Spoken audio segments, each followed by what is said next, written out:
Hi, Rick. What's going on? How you doing? I'm good. How you doing? Pretty good, pretty good.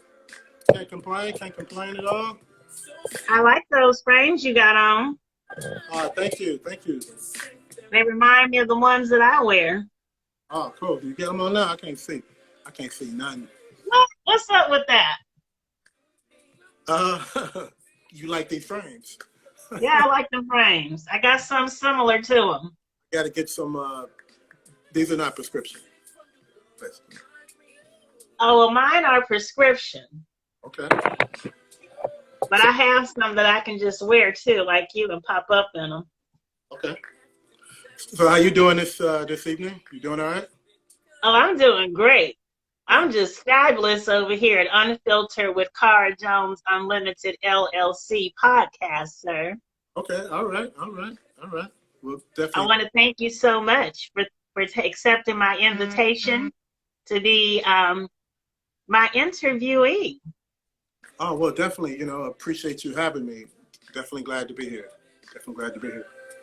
Absolutely. I think I hear some mint condition in the background. Do I, sir? Yeah. Oh, yeah. We can always crank the mint.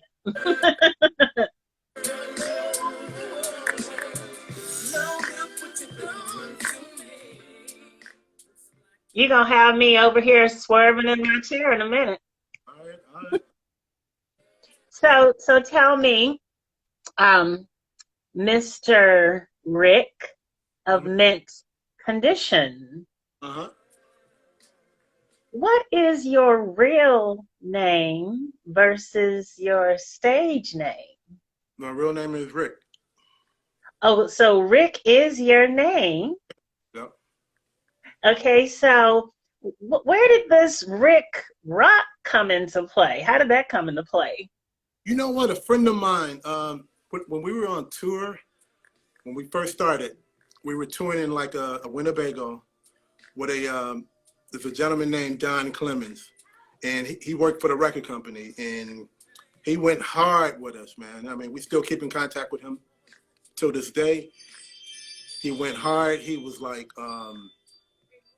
he was sleeping on the Winnebago. He was driving it. He was he was our guy at the record company, and he used to call me Rick Rock. Okay. So that was just like a little nickname that he gave to you in the motorhome? Yeah. I know what a Winnebago is. That's where we started at. We didn't have a tour bus. We went out on tour with a Winnebago. It was the record company was pretty much like, it's a wrap. Are You Free didn't do well. And okay. So we went across country in a Winnebago and told people, thank you for playing Breaking My Heart, even though they wasn't playing it. And as soon as we left, started playing it. And then I believe DC and then San Francisco. And then the song took off to be #1 in sales over Michael Jackson, Remember the Time, and Prince, Diamond and Pearls. What? Yep. Oh my goodness. Well, I'm a San Francisco baby. I'm a native San Franciscan, Okay. Born and raised in the Greater Bay Area. And all I can say is I've been playing Mint Condition since I was probably like 17, 18. Oh, great. And that was a long time ago. And I'm still playing. And all my friends in the Bay and around the globe, oh, we love y'all. We love y'all. Appreciate and it's good to, you're saying? Those are the markets that made it happen for us. Those, the Bay, DC, those are like the first markets to come on and to get this thing happening, Hey, well, I'm glad that we were able to contribute to the success of Mint Condition. It's our pleasure and our delight. So I also saw somewhere that you're known as the pit bull of the band. What's up with that? Well, we all are different. And, those guys are from St. Paul. And where I'm from, we're totally different. We're very outspoken. My mom, my mom said whatever she felt at the time. If you came over at her house and the kid's house was nappy, hair was with a little rough, say, do something with your kid's hair. Why are you bringing them out of the house looking like that? And so she always had something to say. And okay. so, I mean, if you look at, and I'm just a go-getter, like in, I believe it was like right after Life's Aquarium, we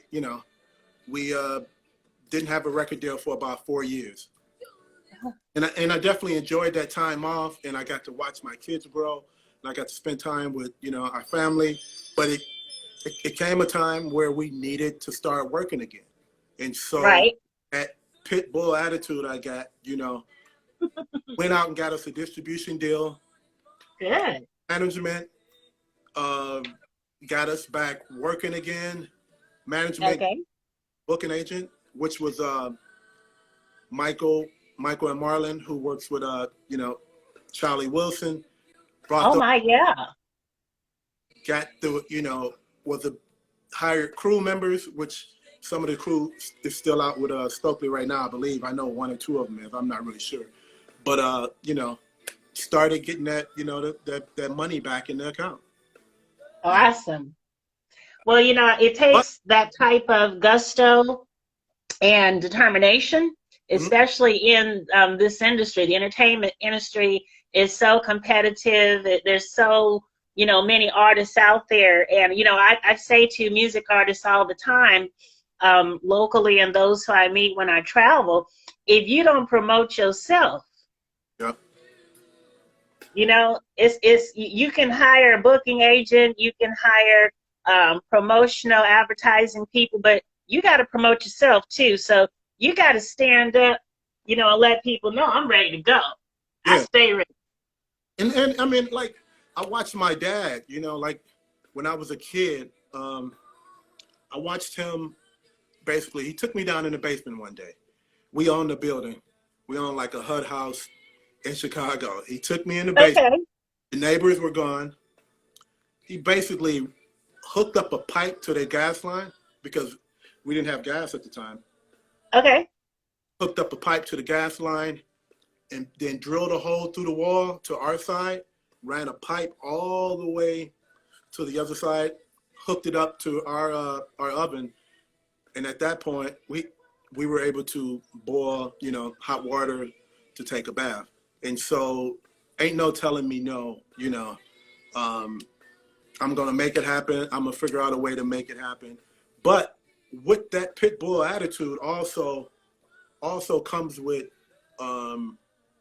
when you do something wrong, people in the band are definitely gonna get on you. Even if somebody else could be doing something wrong, or accountant could be bouncing checks, but you can. My ass is gonna get it, So that's that's what happens when you have that pit bull attitude, So. Well, it comes into play, and it's helpful when it's needed, and you obviously know how to manage it and made it work for you. Definitely. So, how exactly? I know that you're from Chicago, right? Yep. Okay, so how did you come to join or be a part of the Mint Condition band, and when was that? You know what? A friend of mine stole my equipment. He moved up to Minnesota. And then he hit me up. I'm sorry to laugh, Rick. I'm sorry. And then he hit me up. Then he hit me up and needed me to play bass for him. And so I was like, you know what? I was like, yeah, let me go do it. So I asked my mom. I was like, Mom, can I leave? Because I was young at the time. And how old were you? I was probably around, I don't know, 17, 18. Okay. It was like right after I graduated and got a job. And so my mom really wasn't too thrilled with me actually moving because I was, right. to keep You're still young, a minor. I was part of keeping them. You know, I had money coming in, and Oh, so I was like, okay. let me go. I was like Prince in the Timers in Minneapolis. You know, I could end up on TV one day. And Right.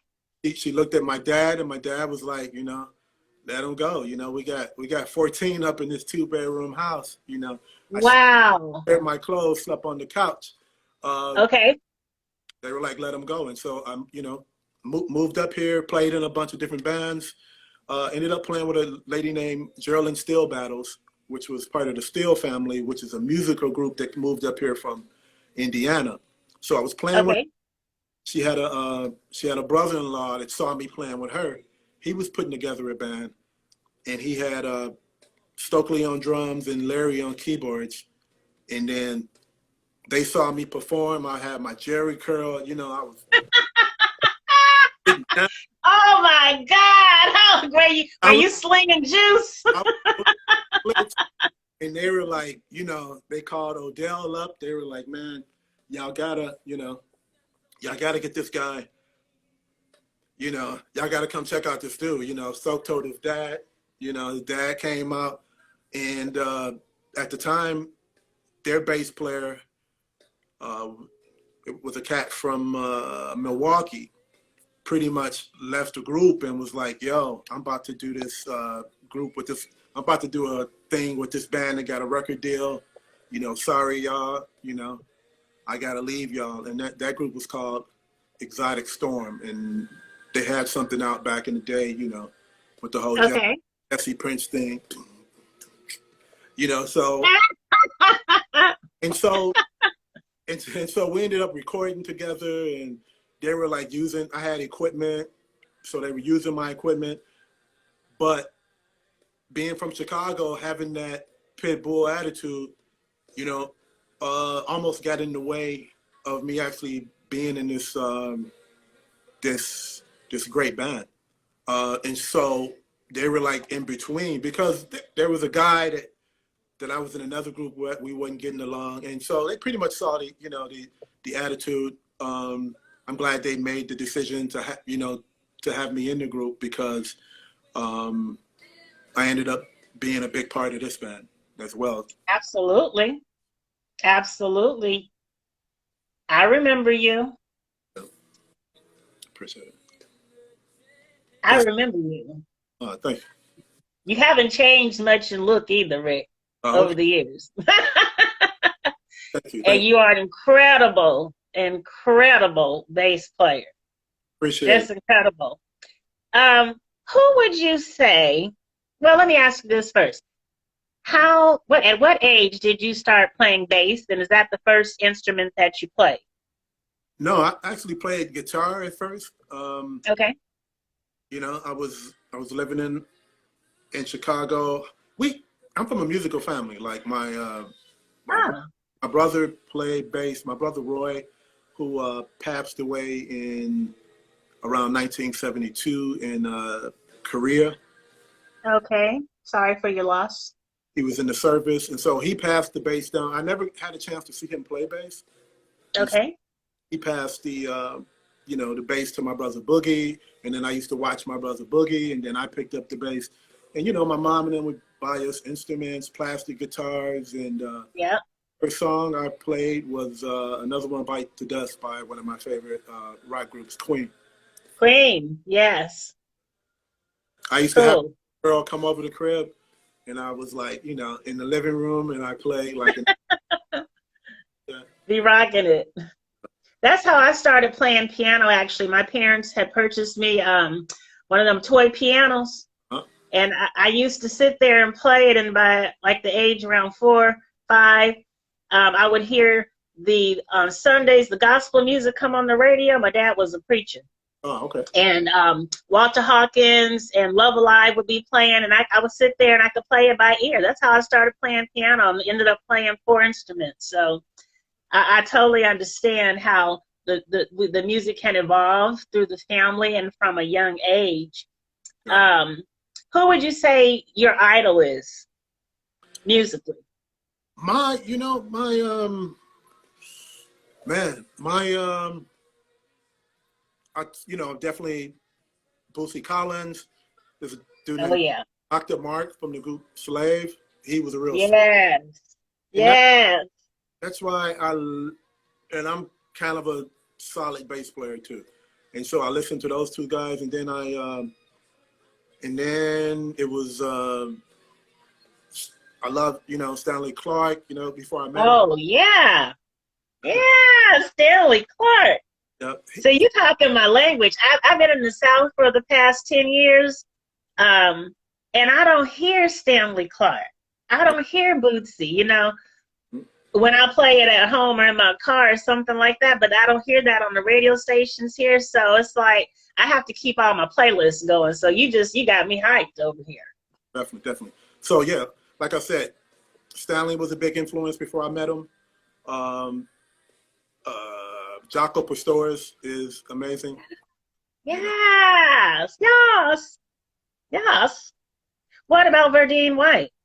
Oh, Verdine, of course. Earth, Wind, and Fire, baby. Definitely, definitely. He actually, him and his granddaughter posted a video of them playing "Breaking My Heart" together the other day. That made my year. Like this. Oh my goodness. Yeah, I have to go look for it. It's on his Instagram page? It's on our. You know what? I don't think I posted it, but Okay. I'll send it to you. But Okay, cool. Please, please. I would love to see that. The Elements, everybody loved the Elements, and he is just so phenomenal. They're all just phenomenal. Phenomenal. that def- Phenomenal. that definitely made my year, because this year, I mean, we all know how this year been. Oh, God. But before that, just a young lady here in town had passed. I'm sure she was a real estate agent. That was hard. And then one of the guys that used to be in mint condition, Roger Trumpman Jr., daughter passed. Oh, no. I didn't know that. Lexi. It's been just A rough year. yeah. And then everybody, what's going on right now, Exactly. so I'll be glad when all of this is over with. And I definitely want to thank all the people who work in the grocery stores, who deliver food, the doctors and the everybody, and the doctors and the nurses, everybody that's out there doing a great job. Definitely appreciate y'all. Absolutely. We thank them. All these, the frontline people who are risking their health and their safety and that of their families as well every day. We are most appreciative, and our prayers are always going up for them, as well as the globe. People all around the globe have been impacted by this COVID-19 coronavirus. And, it's an interesting situation.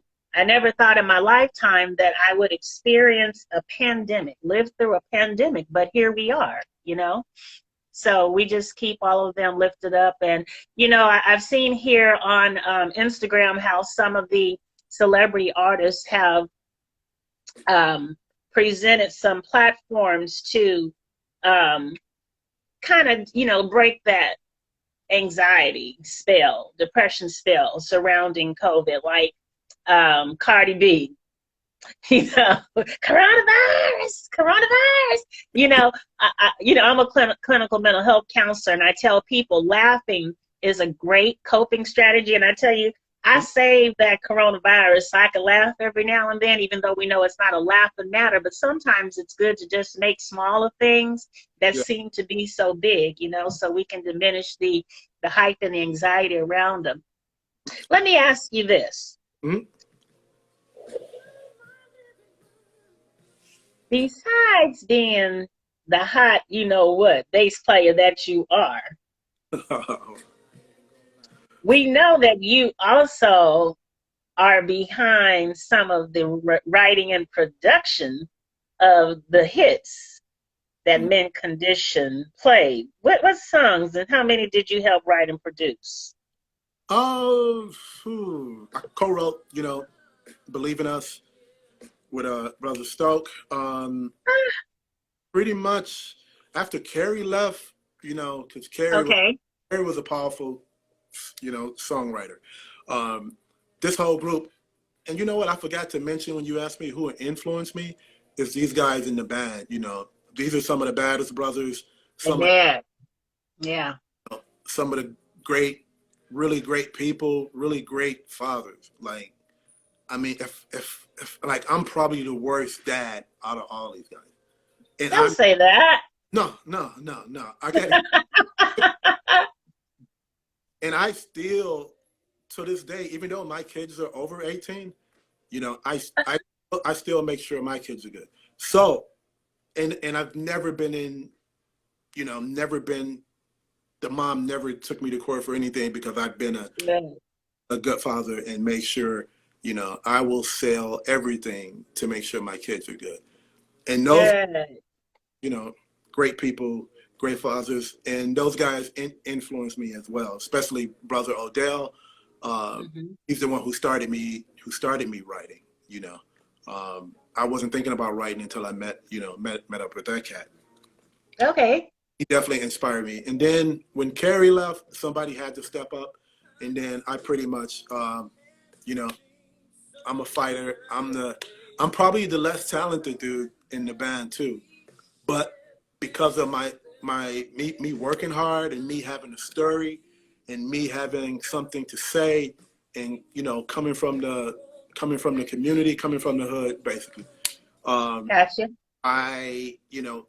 I have a go-getter mentality, so I probably co-wrote maybe half of the last 4 or 5 albums. Wow. So, like, what songs in particular? Oh, Believe in Us. Sometimes. What else? Hold on, let me see something. I think the people want to hear some music. You got some mint condition music you can play in the background.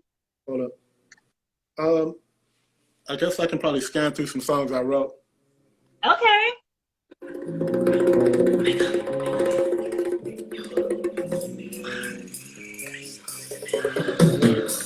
I think that she likes me. Sometimes I don't think so. I feel like she needs me.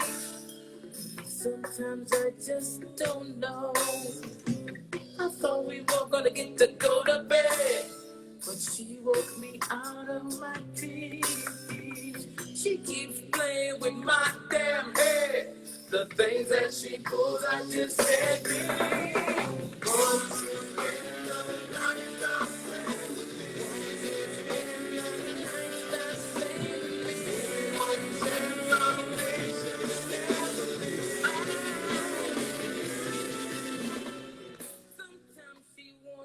Sometimes.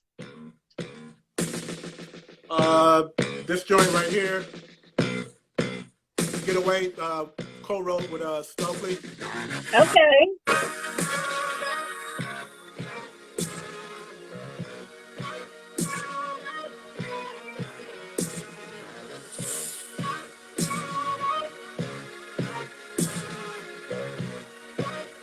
Yeah. All my friends keep telling me, saw you with some dude. Why am I a fool? Why am I a fool? I know you lied to me, and you never tell the truth. Gotta get away from you, get away from you. But you always find a way to pull me back inside, wasting all my time. Girl, you got my mind. Wish I could stop thinking about you up in my head. Stop messing with my head, messing with my head. In my mind, girl, I can't get away from you. Every night, girl, you're all that I wanna do. If you're close,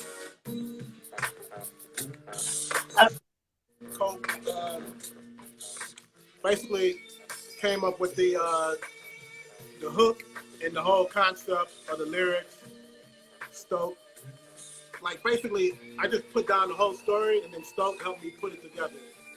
My brother is phenomenal at being in the band. He is like one of the best in the world.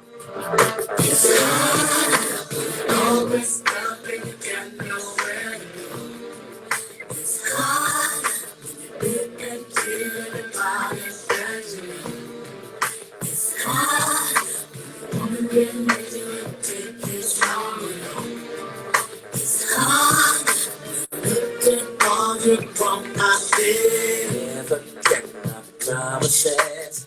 Was a slave to my selfishness. Forgive me, relieve me, receive me today. Girl, I miss you, we were one. You stay home and never on the run. Sorry I lied to you. I was a fool. I cheated you. Yeah. It's hard. All messed up and you got nowhere to go. It's hard. It's hard. And keep about it. Everybody thanks you now. It's hard. Woman didn't let you take this long. Now I am alone. Get on the phone, I feel. So, Rick,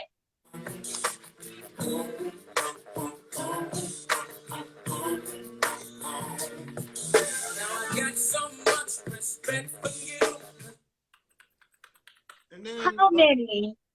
baby boy, baby girl. That's my son, Brandon, on the intros of it. You know, back then I was really into like MySpace and stuff. Oh yeah, we all had a MySpace account. So it was dope to have him on the record. And Yes, indeed. So, how many of the songs that you helped write were nominated for Grammys or won Grammys?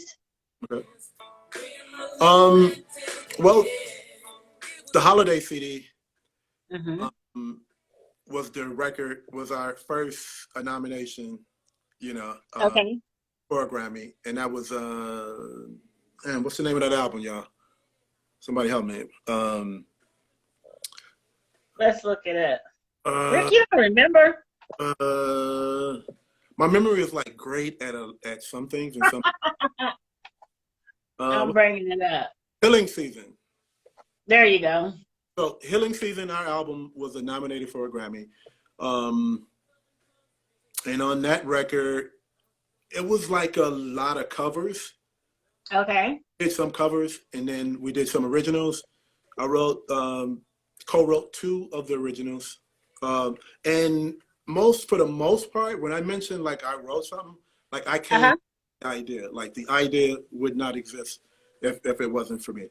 And Wow. so that one was Lonely Christmas. Hold up. Lonely Where Christmas. does your inspiration come from to write when you write? Basically like real shit. Yeah. Life. Like, yeah, 90% of the stuff I write is like actual stuff that happened to me. Okay. Lonely Christmas is like, you know, I really wasn't excited about doing a Christmas project. And it was a great idea that, you know, I think between Odell and Stoke brought up that idea. So Lonely Christmas was about, you know, a situation where you break up with someone and you're like, you know, you wish you can call their phone, you wish you can hear their voice. You know how you feel for a couple weeks after the Right. After the breakup. And then another one on there is Not What I Wanted. Not What I Wanted is a song about dating someone who pretty much experienced, you know, trauma. And what happens in a situation like that, it was like, I think it starts off as like, you know, your life wasn't great, you know, tried to show you a better day. But no matter how hard we try, some people you can't change, you know, some people you can't help. sometimes people have to realize they need help in order to Right. better their life.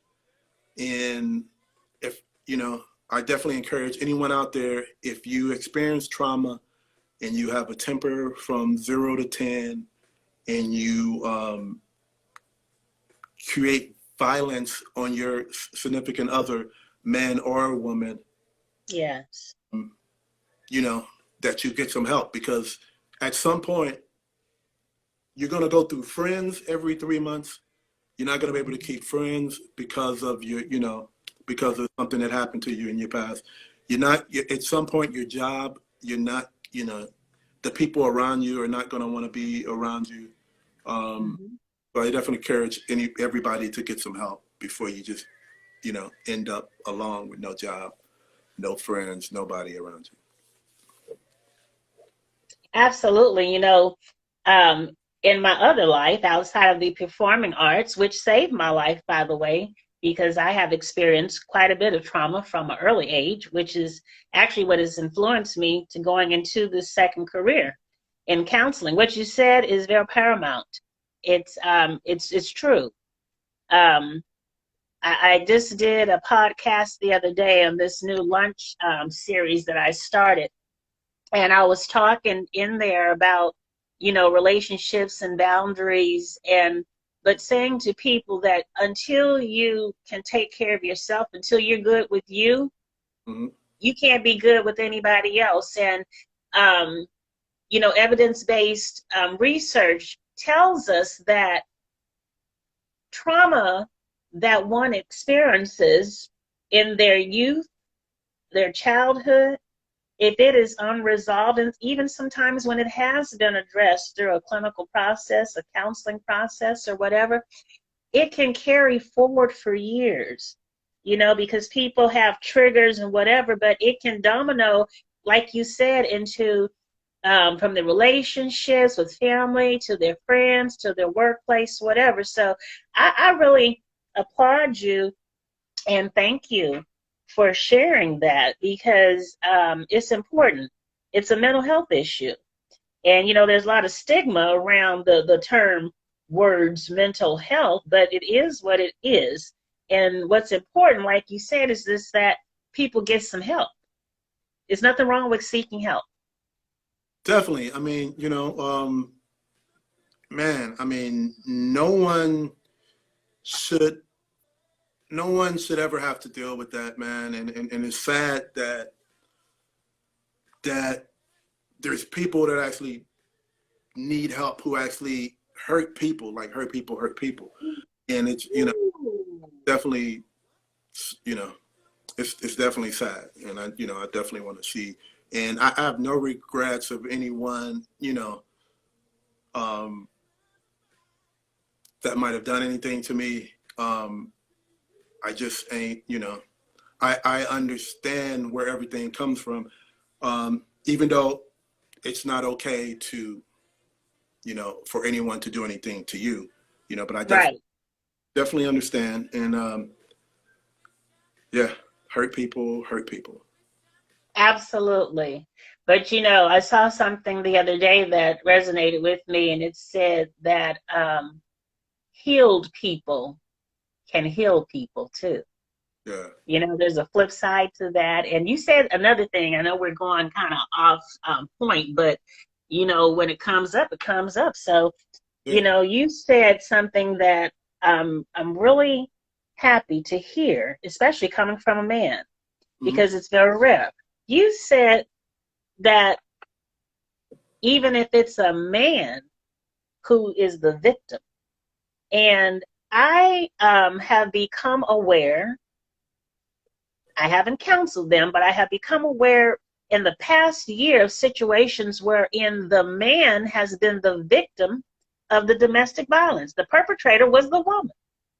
And so that's not something that we see often or we hear about often, but it's been going on, you know, probably for eons. You know, the men tend to have more of a macho persona about themselves, and they are more guarded than women who might verbalize what's going on. but they're experiencing verbal, physical, financial, emotional, mental abuse. So Yeah, thank you for sharing that. that's basically, that is exactly what it is. And man, there's something that's like really I was gonna say is that, you know what, the best way to describe it, it's almost like living with, because you have to tippy toe around the house. You have to tippy toe. Anything you say, you know, anything you say wrong it can go from 0 to 10, and then once it goes to 10, there's no telling where it could go from there. And it's almost like living with a it's almost like a kid. I know how a kid feels. It's almost like living with an abusive parent. Parents, absolutely. And well, I'll just go here. We were talking about the COVID-19 pandemic. And so one thing that I have seen on the local news here in Jefferson County, Birmingham, Alabama, which is where I am now, is that the instances of domestic violence have increased during the coronavirus quarantine. Why? It has been attributed to people having to stay home. Now, if for people who are victims of domestic violence, it's a blessing to be able to get out the house every day and go somewhere, or for the perpetrator to get out. But in a quarantine situation, I have been praying for those people because they may not have anywhere to go. But wonderful organizations like the YWCA have, extended their staffing and hours and services to be able to provide counseling, and other services to those who might come across that. But you're absolutely right. You're absolutely right. You're saying something that's really hitting home for me and what I do outside of performing arts. Yeah. I've definitely experienced it, in a few situations. I'm sorry. I'm glad that you're okay. You know what? I'm fine, but I actually have trauma from it. I Okay. can't watch when people get loud around me. I mean, Mm-hmm. TV and TV shows, and they, I watch, some of the Atlanta Housewives. I watch some of the shows, and when it gets Mm-hmm. loud, I can't do it. Okay. It's a trigger for you.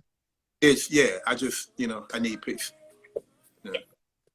Oh, you don't know what you just said. You can ask my mama, and I know she's probably going to watch this when I post it on YouTube or something, but I tell people all the time on my Facebook, they will tell you, they call me Cara Jones, but Cara Jones says all the time, I need my peace. My peace is very important to me. And it's not just the serenity, but it's the people, the energy of the people who we allow to be around us. I don't want that around me that disturbs my peace.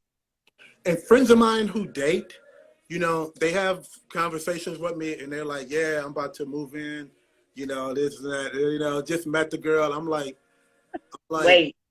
yeah, I'm like, you really don't know a person until 6 to like 9 months down the road. And then if the person is if the person experienced trauma, it's going to come out at some point. Right. You're absolutely right. My best friend at home in California, she always says she has had this rule, the 6-month rule. Anything and everything you need to know about somebody is going to come out in 6 months. Just give it 6 months. Definitely. Sometimes it works. Most times, it does. Yeah. Most times. Well, I thank you for that. I say 9. 9 months, you really, for me, it's been, I can definitely, yeah. Gotcha. Well, I'll keep that in mind. I will keep that in mind. So, I wanted to ask you, everybody wants to know, my heart was so broke, Rick. My heart was broke when the band broke up. Oh my God. Why did the band break up? Can you talk about that? You know what? Brothers are like, first of all, I just want to say, like, we're good, you know, we text each other on like holidays. We don't have, you know, ain't nothing happened where someone, you know, dated somebody's woman or wife. Someone was out of town, missing flights and going to jail, and you know, this is not that group. Okay, excellent. So there's nothing there to keep us from coming back, you know, together. You know, of course, there's a couple people that are like, you know, you have a group that has, you know, from Good Times to the Cosby. So of course there's going to be stuff. There's going to be stuff that goes on. There's going to be people that don't, you know, that don't care for other people that might speak out more, you know. So we've all grown, and hopefully we all will basically, you know, if we ever do come back together, everybody will not try to change people, not try to, because I had no idea that I was going to end up being, you know, an activist. And so, but I knew that mentality would be good for something, you know. So Exactly. it's definitely good for that. So, hey, my man, you know, Stoke always wanted to do like a solo project for probably like 15 years. Always wanted to do his thing. I'm glad to see him that he actually, you know, had a chance to do that and go in for that, because, you know, you're not getting any younger. There's great opportunities in doing your own thing, especially being, you know, the voice of the group. Right. You know, you're the voice of all the songs. You can, you know, you can tour, you can, you know, make all that money, you know. So, and anyone in the band, you know, can go out. Anyone in the band can go out and do the same thing and work from this great work that this great band did together. And so there's something he always wanted to do. I'm glad he, you know, he did it, you know, since day one. When it was time for him to go do that, I didn't know what to do at that point. You know, I never really thought about doing a solo record, or never thought about any of that. But it put me in a situation where, you know, no one was really worried about me, because they know I'm gonna make it happen. I'm gonna deal The with. pit bull is gonna be fine always, right? Yeah, you know, I've been through the Bush era. You know, when the economy, Right. you know, I'm gonna come out of whatever happens, and I'm happy for whatever the other guys decide to do, if they decide to do records or not. You know, I definitely, you know, support the brothers and wish everybody the best. So is there any inkling of a chance? Because I'm reading these comments as I listen to you, and they're like, put the band back together, get the band back together. Has there ever been any talk about y'all just doing a reunion tour or something like that? There is no conversations about anything right now. Like I said, brothers are focused on getting their own bag right now, and Okay. their family, and you know, that's it. Really, right now, I'm not interested.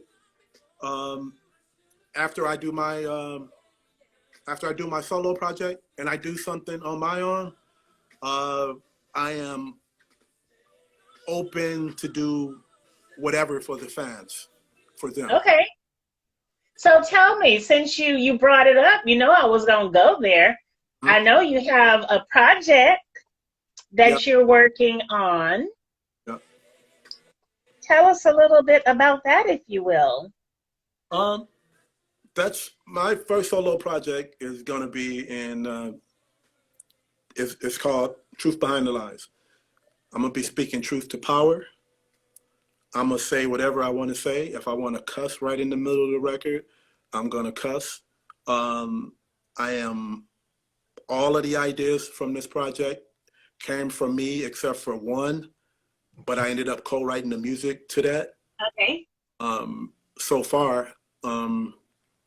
It's going to be, I'm excited, truth behind the lies, speaking power to truth, so there's going to be some, some protest songs that you're going to be able to play, when it's time to get out there and fight and make a difference. You're going to have those. You're going to have this record about Black love, you're going to, you're going to have the records where you're in a situation and the two people are bumping heads and it's just, but you love the person and you don't want to leave them, and you don't, and you come accustomed to like looking at that body every day and and you like a hot mess. you popping off like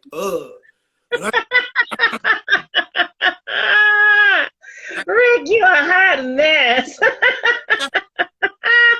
the cup right there.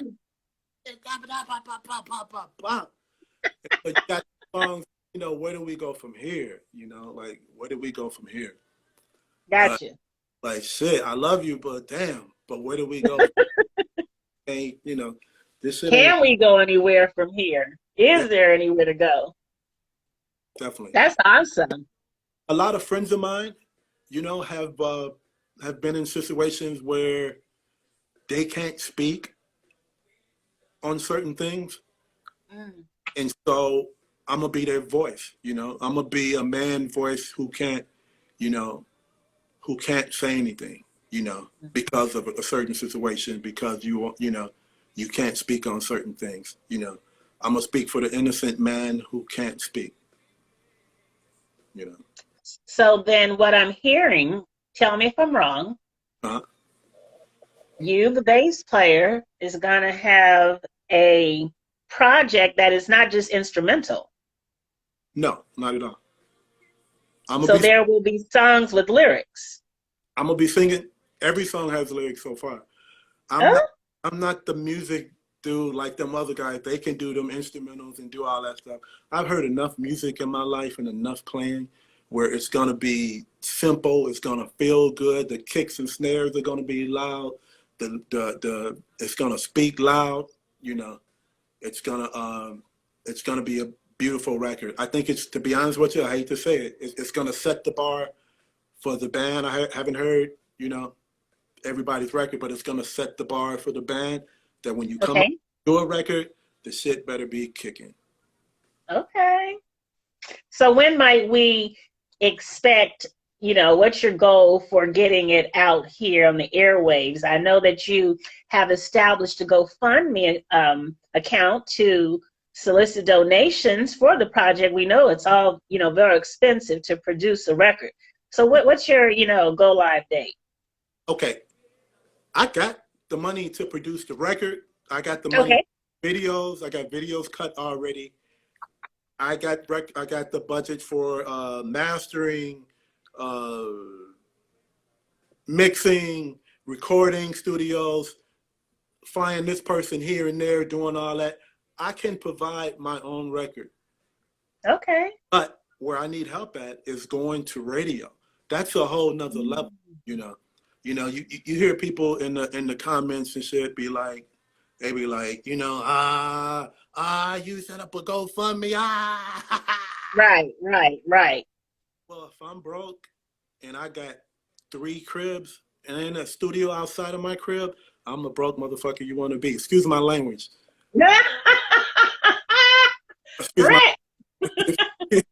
Excuse my language.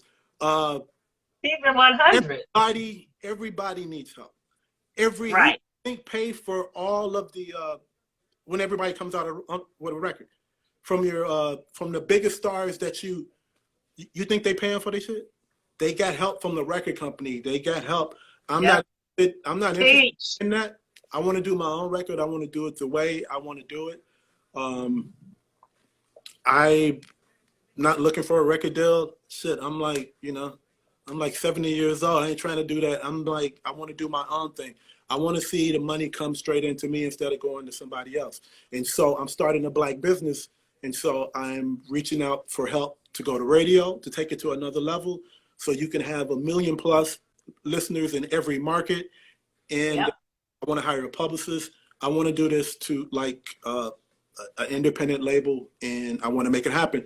And my record can't come out until I put out a single first, you know. So I need the support, you know. I should have asked for $1 for each person, because I'm sure at least 100,000 people heard it.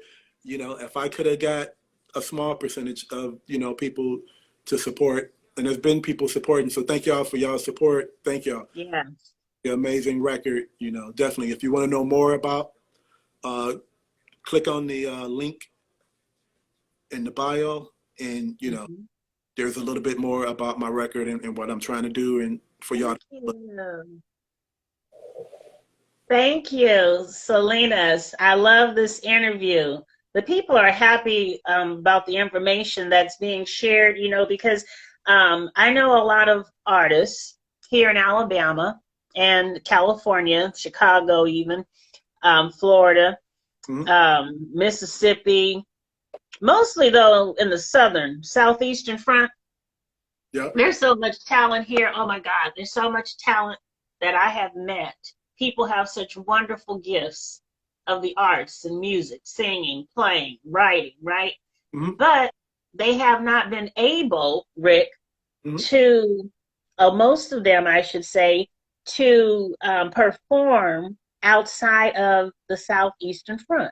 They haven't been to the Midwest. They haven't been to the West Coast, the East Coast. You know what I'm saying? And one thing I try to tell them, having grown up around celebrity artists and been, you know, privy to that, is it take money. Yeah. You got to know the right people. You got to meet the people. The people got to like you and want to help you.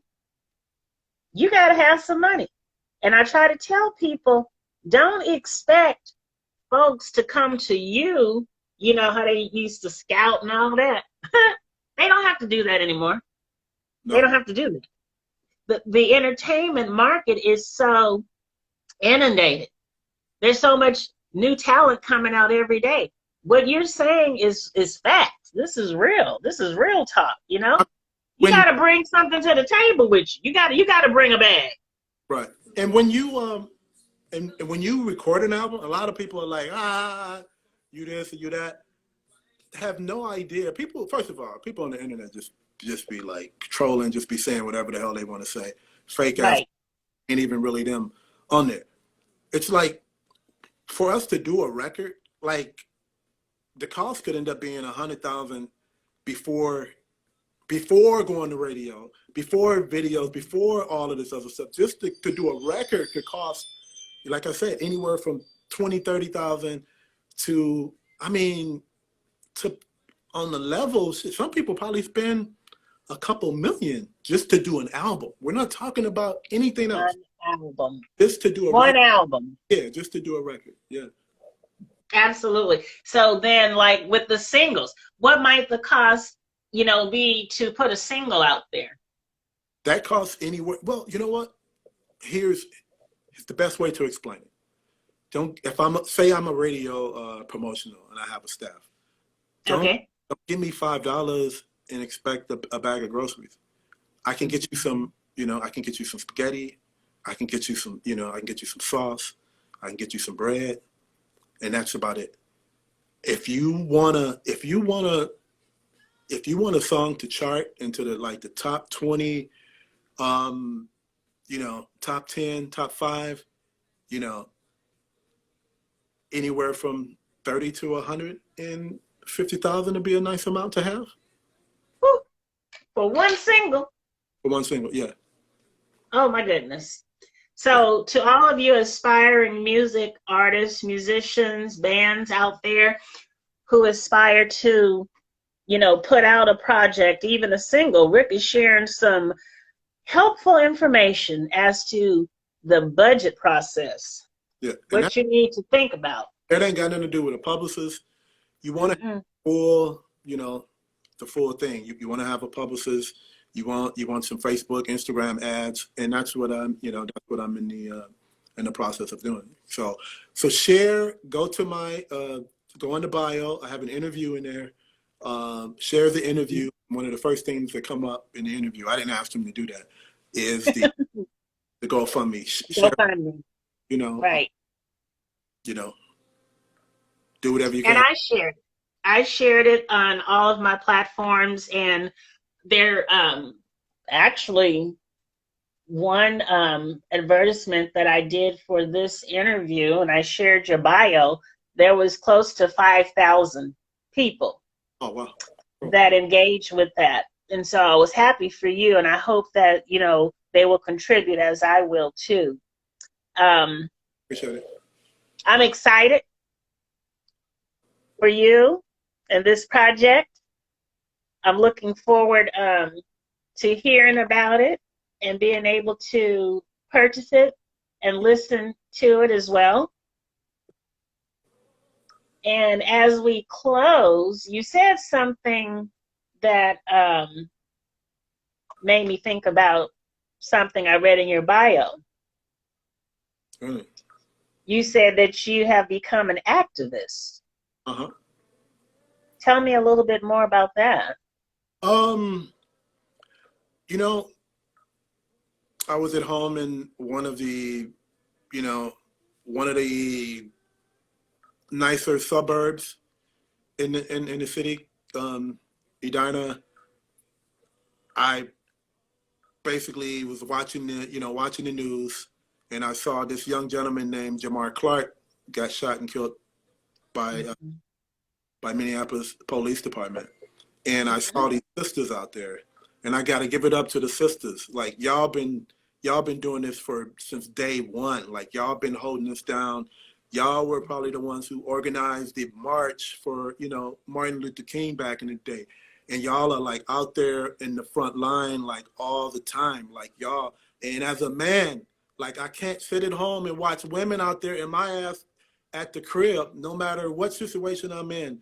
I can't sit there and watch y'all out there fighting and my ass up, you know, in any diner watching my big ass screen TV and looking at y'all fighting. So I decided to do something. I decided to get out of my comfort zone, and I decided to go out there and meet them women. And them women has been amazing, you know, sister, you know, Nakima, you know, Raisha, all of the sisters here. We don't play here. If something goes down here, we are going to be out there. We're going to be on the front line. We do not play. And them sisters, you know, actually helped me, because with this whole pit bull attitude, you know, there were some situations where I've done some things and people probably thought, you know, I probably shouldn't have did that. You know, I should have did it a different way. I should have, you know,